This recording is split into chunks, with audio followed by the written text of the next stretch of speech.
तर नमस्कार पब्लिक, तुम्हाला विचार पडला असेल आपण लसूण कशासाठी निवडत आहोत. तर आपण आज मंदिरावर भाजी करणार आहोत परत. तर बरेच वेळा तुम्ही बघितलं असेल. त्याच्यानंतर आपण सगळं आपले मित्र परिवार आपले राहुल पण आहे मागच्या वेळेस बघितलं असेल. त्यानंतर आपण चपात्या वगैरे घेतलेल्या आहेत. आपण जाणार आहोत मंदिरावर. त्याच्यानंतर चूल गेली पेटवणं चालू होते. बघू शकता हे आपलं मंदिर तुम्ही बरेच वेळा बघितलं असेल. झडीची पार्टी नाही केली ती काय, तर हे पूर्ण मंदिर आता बघू शकता कसं झालेलं लाईट वगैरे. त्यानंतर आपली भाजी तयार होत होती. त्याच्यानंतर ठेवला आपण गंज. तर बघू शकता तुम्ही गंज वगैरे ठेवला, मसाला वगैरे टाकला. त्याच्यानंतर आपले सगळे मित्रपरिवार आहेत. तर बघू शकता तुम्ही. तर हे रोशन भाऊ आपले बघू शकता तुम्ही. रोशन भाऊ मस्तपैकी भाजी वगैरे करायला. तर बघू शकता तुम्ही.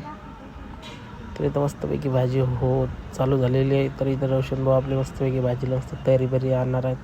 त्यानंतर आपली झाली भाजी. तर बघू शकता तुम्ही मस्तपैकी कोथिंबीर वगैरे टाकला त्याच्यावरून. त्याच्यानंतर मस्तपैकी आपण ताट वगैरे आणलेलं होतं, चपात्या पण आणलेलं होतं. त्यानंतर आपण जेवण करून घेतलेलं आहे. पनीरची भाजी मागच्या वेळेस पण पनीरचीच भाजी होती. त्यानंतर जेवण वगैरे केलं. तर ब्लॉग कसा झाला नक्की कमेंटमध्ये सांगा. तर भेटू पुढच्या ब्लॉगमध्ये.